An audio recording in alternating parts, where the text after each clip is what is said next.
What's up everyone? It is me, Kahtya Tehnsion, here for yet another little makeup tutorial or walkthrough on how I am going to be doing my drag makeup today. There's nothing special, just wanting to do it. I have taken quite the break from YouTube and I don't know why, but I did move down to Florida and I am back down here having fun. But I do want to say that today's makeup is going to be basically how you can do like setting and stuff and get away with products that aren't the most expensive. Because if you wear a lot of makeup, you know that drag can be very expensive. We love that. I have a gig tonight that I have to start painting for, so I figured I'd just go ahead and show y'all what I can do with some expensive products, some non-expensive products, and I'll just show you what I have as I go. So, first I'm going to clip my hair back.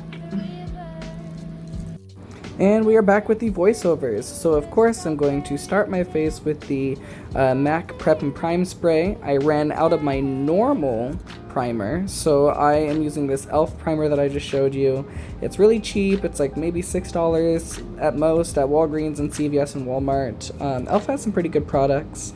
It helps your foundations go on like butter, and it's good for heavier foundations. Lighter foundations tend to pick up after using powders. Speaking of heavy foundations, I'm currently using my Kryolan. Don't follow my footsteps. This Kryolan stick is probably about 2 years old. I'm also using a lighter foundation, which is Dermacol. I don't use Dermablend as much anymore because it can be a bit pricey after a while, but Dermacol normally goes for about $20 online, which you get it straight from their website, otherwise you can get a very bad dupe. And of course you blend, blend, blend, blend, blend.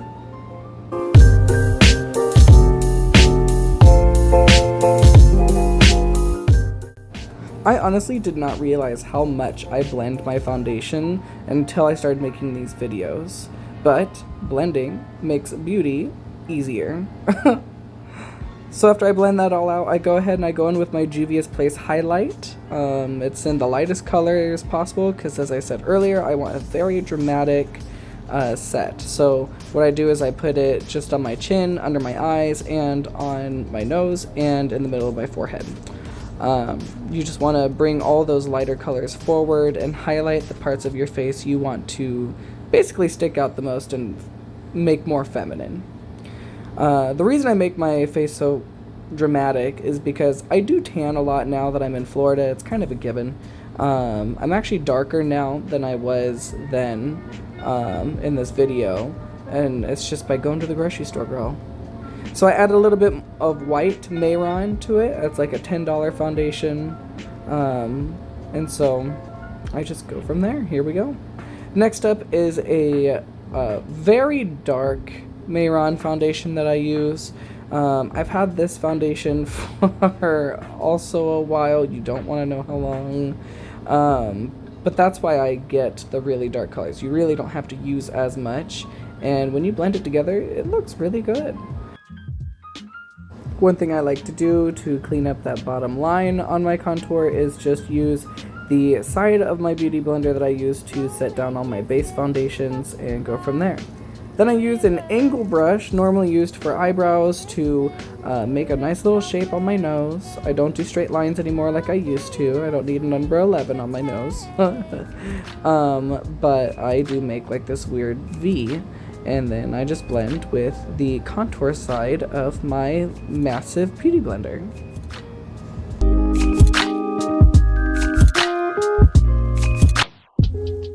And now it is time for the eyebrow. Now this can be tricky for a lot of people because your eyebrow shape definitely depends on your facial structure. I know we talked about carving out a whole new face and basically creating a whole new portrait. However, you need to go off of the features you already have and either accent or accentuate what you have to make it more dramatic or to hide whatever you want to hide. What I do is I start right where my eyebrows would normally start, just a little bit higher, and then I follow the arch of my brow bone. So I'm going actually above my natural eyebrow bone and tracing out the eyebrow. So then under that, I use the white Mayron foundation and I carve out the bottom of my eyebrow. Normally the top of my eyebrow is pretty good and I don't have to carve that out. And I'd like to say that's just skill, but girl, I've just been doing this so long, it just becomes a given to be done the correct way. So I didn't realize that everything wasn't recording anymore, and I had already powdered, so I had to go ahead and restart that again and act like I was brushing away powders. I used a contour brush, and honestly what I like to do is I just use the leftover product from last time I was doing my makeup to darken my contours. Then I go in with a bronzer. It's my favorite bronzer. I don't know what it is, to be honest. I don't remember. But it smells like coconuts, and it's like $12 from Walgreens, and it is probably the best bronzer I have ever used.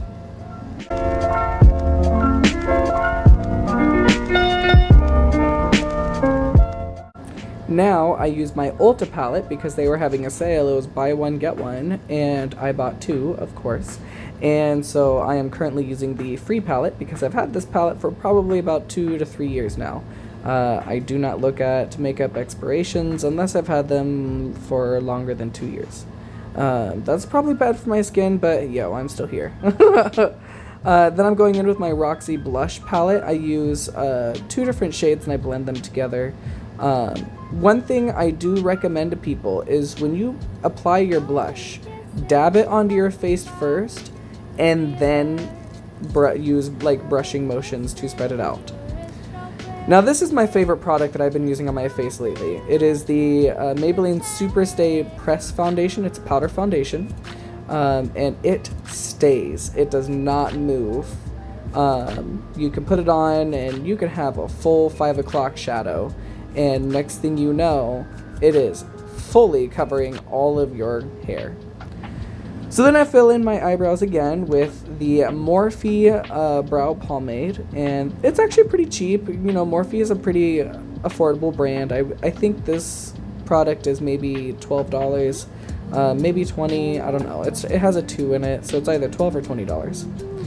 Then I use a small brush and I go in with my Morphe palette and I use the darkest brown to do the outside layer of the eyebrow to make it more ombre and dramatic. Because normally, especially lately, I've been wearing more darker wigs, like browns and blacks and, you know, darker natural tones. So then, to catch all of the fallout, I put some airspun, which is normally what I use to set all my makeup. I'm putting some airspun there so that it can catch all of the fallout if there is any. Normally there's not, because I am what? Professional sometimes. And then I just use my big fluffy brush to pat down some blending. And then I'm using my Morphe palette to apply some pink. Pink is my favorite color.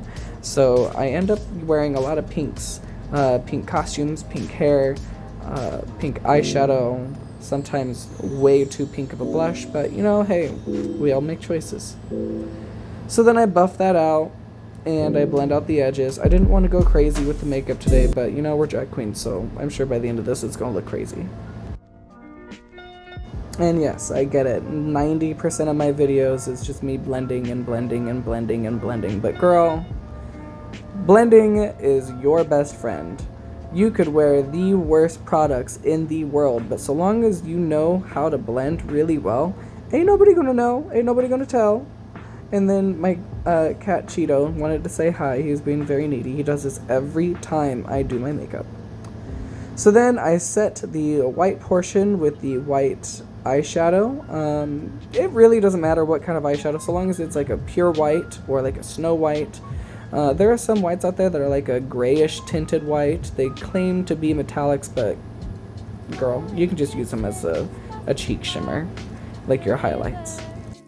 As you can see at this point, I am carving out my lid. This is the inside of your eye to make your eyes look significantly bigger. I have small eyes as a boy out of drags. And so what I like to do in drag is to make my eyes look bigger, wider, and prettier. I have 2 different color eyes. So one eye is blue and one eye is blue with a little bit of brown in it. And so doing your makeup can sometimes suck.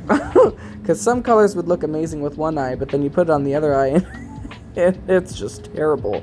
So doing your eyeshadows, I know sometimes we just say match it to your look, but I think it's always smart to do whatever will make your eyes pop most.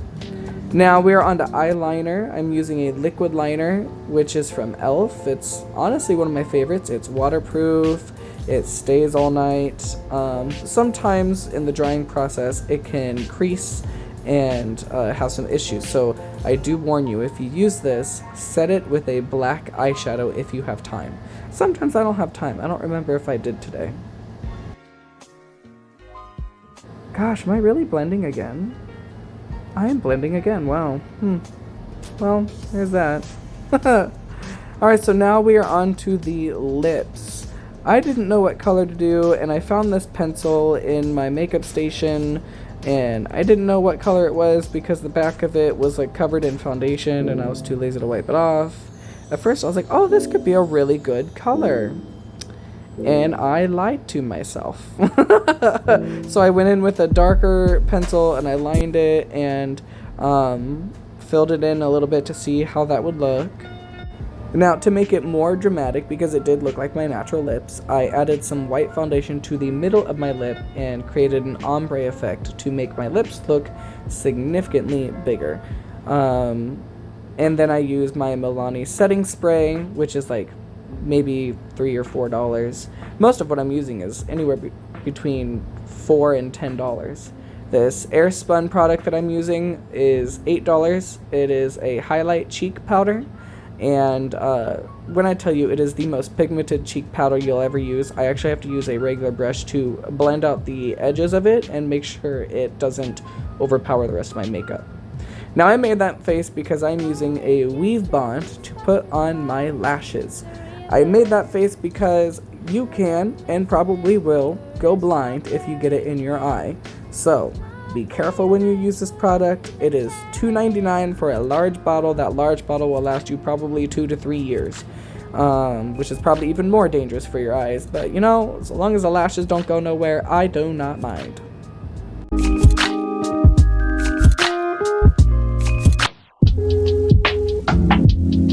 Blink a few times, and if you fly off of your chair and start fluttering to Jesus, you're wearing your lashes right. Put on some mascara, because if you were at a show and a makeup artist is in that show audience, they will read you. It is not fun. Alright everyone, this is the final look before I start putting on some clothes. And I just want to say thank you for tuning in. This is a wig that I styled. It has torn lace, so I couldn't sell it, so I just decided to turn it into something, you know, nice and cute and pretty.